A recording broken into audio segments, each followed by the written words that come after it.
Hola, el día de hoy hablaremos sobre este tema que son las reglas del silogismo, en particular aplicándolo para los argumentos deductivos. En clases pasadas estuvimos revisando lo que son los silogismos, cómo funcionan, cuáles son los requisitos básicos del silogismo deductivo y del silogismo inductivo. También estuvimos hablando sobre los conceptos de verdad y validez y ahora vamos a revisar las reglas que tiene que cumplir un silogismo para que realmente esté hecho de una manera correcta.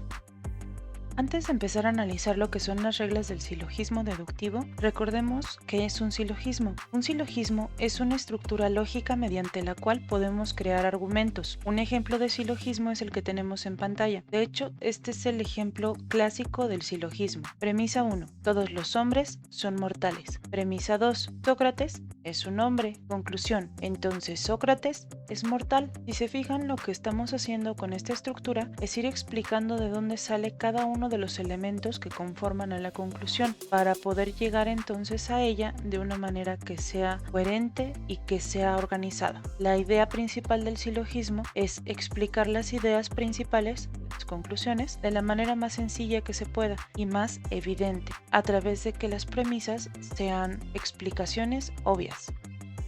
Primera regla del silogismo deductivo. Debe tener al menos dos premisas y una conclusión, por lo menos dos premisas y una conclusión. Esto quiere decir que podemos agregar más premisas o podemos agregar más conclusiones, pero en ese caso estaríamos haciendo un silogismo compuesto, donde unamos diferentes razonamientos que tienen un rasgo en común. Sin embargo, nos vamos a quedar para esta clase con el silogismo clásico, el básico, el que solamente tiene dos premisas y una conclusión, como el que tenemos en el lado izquierdo de nuestra pantalla. Primera premisa: todos los árboles tienen hojas. Segunda premisa: el roble es un árbol. Conclusión: el roble tiene hojas. Tenemos dos premisas que nos llevan de manera necesaria a la conclusión. En cambio, tenemos estos otros dos ejemplos que están mal realizados. En el ejemplo de en medio no tenemos una premisa 1, tenemos una premisa 2 que nos dice: Juan es un niño. Conclusión: a Juan le gustan los dulces. Si se fijan, aquí nos falta información. No nos están explicando por qué a Juan le gustan los dulces. Solamente nos mencionan que es un niño, pero no están relacionando el que sea un niño con que le gusten los dulces. Lo mismo pasa con el ejemplo de nuestro lado derecho. Primera premisa: todas las manzanas son fruta. Segunda premisa: las naranjas también son fruta, pero no hay una conclusión. Entonces es como si este argumento no tuviera un objetivo, porque no tiene una idea principal que busque ser validada. Segunda regla del silogismo deductivo. Un silogismo debe tener tres términos. ¿Pero qué es esto de los términos? Bueno, te explico poco a poco. Primero que nada tenemos este ejemplo. Nos dice: premisa 1. Todos los perros tienen cola. Premisa 2. Rex tiene cola. Conclusión: entonces Rex es un perro. ¿Cómo encontramos esto de los términos? Bueno, para esto hay un truco. Divide las proposiciones que se presentan en las premisas y en la conclusión en sujeto y predicado. De esa manera es más sencillo encontrar cuáles son los términos. Si recuerdas tus clases de español de secundaria, el sujeto es el objeto, animal o persona de la que hablamos en el enunciado, mientras que el predicado es lo que decimos de ese sujeto. Entonces, volviendo al ejemplo, lo haríamos de la siguiente manera. Premisa 1, como sujeto tenemos a todos los perros y como predicado que tienen cola. Premisa 2, nuestro sujeto es Rex y nuestro predicado es que tiene cola. Y en la conclusión hacemos lo mismo. Rex sería nuestro sujeto y el predicado sería que es un perro. De esta manera es más fácil visualizar qué conceptos son los que se están repitiendo. Si te fijas, tenemos tres datos principales, que son todos los perros, con es un perro, tiene cola, contienen cola, Rex como sujeto en la premisa 2 y en la conclusión. Si recuerdas la clase en la que estuvimos viendo las fórmulas para crear los silogismos, decíamos que tenemos tres elementos principales, que son el grupo, una característica y un sujeto que pertenezca al grupo. Esos tres elementos son lo que conocemos como términos. Tercera regla: los términos son mayor, medio y menor. Para encontrar los términos mayor y menor, el término mayor se identifica porque aparece en la primera premisa y en la conclusión. El término menor solo aparece en la segunda premisa y en la conclusión. En este caso, de acuerdo al ejemplo, nuestro término mayor sería todos los perros, el término medio sería tienen cola y el término menor sería rex. ¿Por qué? El término mayor, como ya había mencionado, lo identificamos porque aparece en la primera premisa y en la conclusión. Si buscamos en nuestra conclusión, el dato que comparte con la primera premisa es el concepto perro o perros. Entonces, todos los perros sería nuestro término mayor. El término menor es rex porque debe de aparecer en la segunda premisa y en la conclusión. En ambos aparece como sujeto de las dos proposiciones.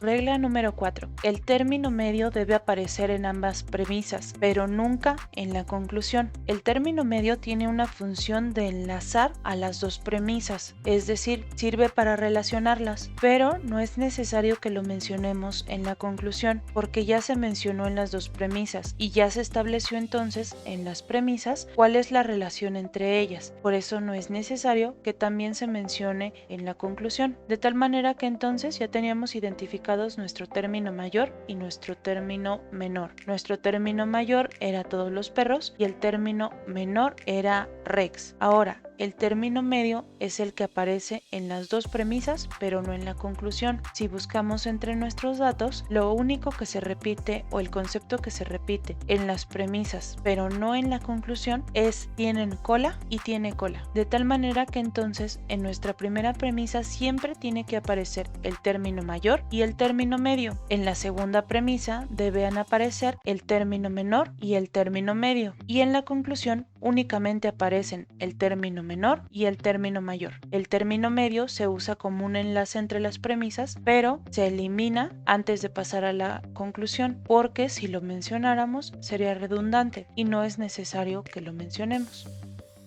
Regla número 5. Si un término aparece en la conclusión, debe aparecer también en la premisa correspondiente. En el ejemplo que tenemos arriba es muy sencillo ubicar que esta regla sí se cumple. Nos dice, todos los elementos químicos están en la tabla periódica. Esa sería nuestra primera premisa. En la tabla lo tenemos ya dividido por sujetos y predicados. Todos los elementos químicos sería nuestro sujeto y están en la tabla periódica sería nuestro predicado. Premisa 2. El yodo, que sería nuestro sujeto, está en la tabla periódica, que sería el predicado. Conclusión, el yodo, sujeto, es un elemento químico, predicado. Entonces es muy fácil identificar que estamos utilizando otra vez los mismos tres elementos. Tenemos todos los elementos químicos, sería nuestro término mayor. Tenemos el yodo como término menor y están o está en la tabla periódica como término medio, ya que es el dato que está enlazando a las dos premisas. En cambio, los otros dos términos los podemos ubicar porque aparecen el término mayor en la premisa 1 y el término menor en la premisa 2, y además estos dos términos son los que aparecen en la conclusión. En cambio, en el ejemplo 2 tenemos que nos dice premisa 1. Todos los elementos químicos sería nuestro sujeto y nuestro predicado sería están en la tabla periódica. Premisa 2, el oro sería nuestro sujeto y el predicado sería está en la tabla periódica. Hasta aquí vamos bien porque es más o menos lo mismo que hicimos en el ejemplo anterior, pero la conclusión no cuadra. Nos menciona el oro brilla. Para que esto tuviera sentido, brilla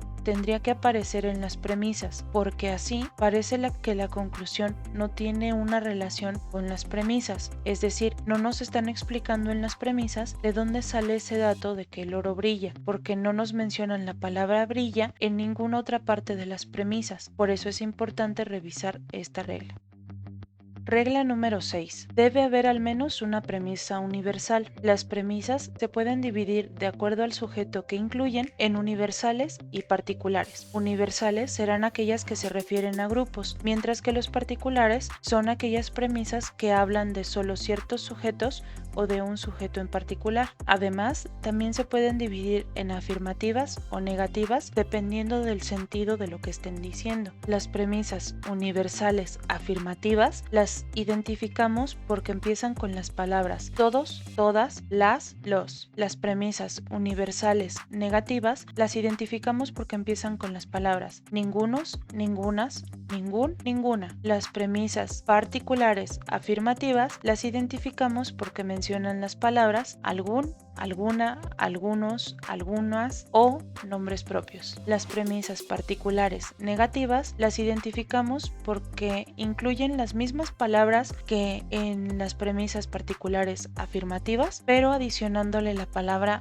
no para darles el sentido negativo. Algunos ejemplos de premisas universales, que es lo que nos menciona nuestra regla, son: todos los niños son jóvenes, porque nos está hablando de todos los niños, una agrupación. Además es una premisa universal afirmativa porque empieza con la palabra todos. Segundo ejemplo, todas las bailarinas tienen cuerpos atléticos. Otra vez es una premisa que es universal porque nos habla de todo un grupo y también es afirmativa porque empieza con la palabra todas. Tercer ejemplo, ningún gato ladra. En este caso es una premisa que es universal porque nos habla también de todo un grupo de los gatos, pero es una premisa universal negativa. Ningún gato, está negando que los gatos sean de cierta forma, en este caso que ladren. Los silogismos deductivos, siempre que sean deductivos, tienen que incluir por lo menos una premisa universal, porque la característica de los argumentos deductivos es que parten de una ley que sea universal, es decir, de algo que aplique a todo un grupo, y a partir de ella van analizando casos en concreto. Por eso es importante que siempre tenga que haber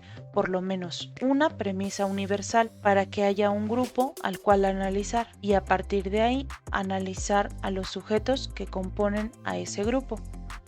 Regla número 7. Siempre debe haber por lo menos una premisa que sea afirmativa dentro del silogismo. De lo contrario, caeríamos en una doble negación en las premisas y la conclusión perdería coherencia. Las premisas universales afirmativas son aquellas que empiezan con todas, todos, las, los. Las premisas particulares afirmativas empiezan con algún, alguna, algunos, algunas o nombres propios. Por ejemplo, las que tenemos en la parte inferior de la pantalla, que nos dicen: algunas cobijas son suaves. Es una premisa particular porque está hablando solamente de algunas cobijas y además es afirmativa porque está empezando con la palabra algunas y no menciona en ninguna parte la palabra no. Segundo ejemplo, todas las casas tienen al menos una puerta. Esta es una premisa universal afirmativa. Universal porque habla de todas las casas de un grupo y afirmativa porque empieza con la palabra todas. Y siempre en nuestros silogismos debemos incluir entonces una premisa como estas, que sea afirmativa.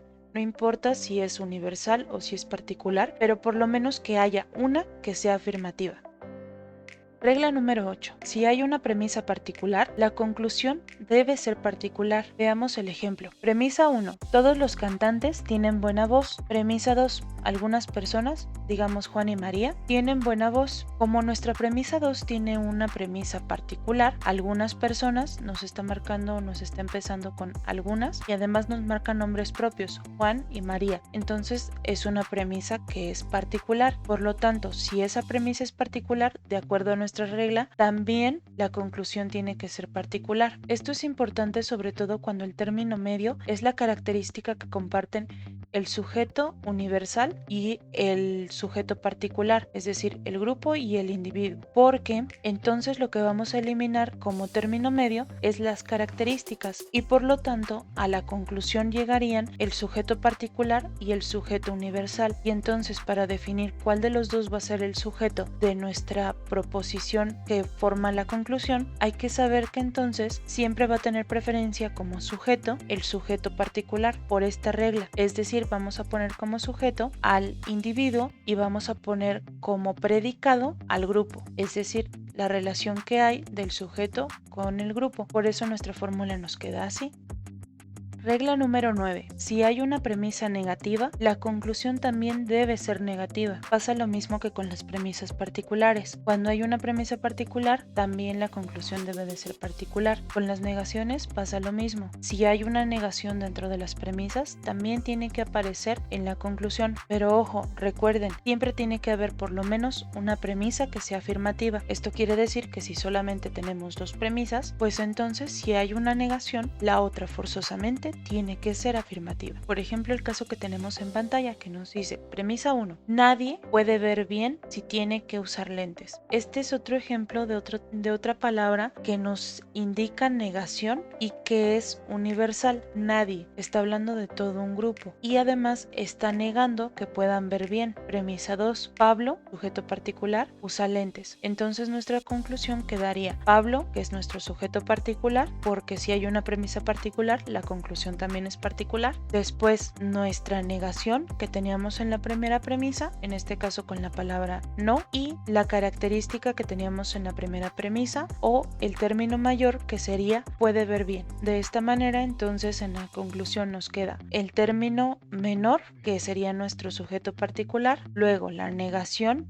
que extrajimos de la primera premisa y por último nuestro término mayor como característica que sería puede ver bien. Hasta aquí son las reglas básicas del silogismo deductivo. Estas reglas nos sirven también para entender de mejor manera o de una manera más completa cómo funciona el término de validez e invalidez. Un silogismo que cumpla con todas las reglas será un silogismo válido, mientras que un silogismo que no las cumpla será entonces un silogismo que está mal hecho, silogismo que es inválido.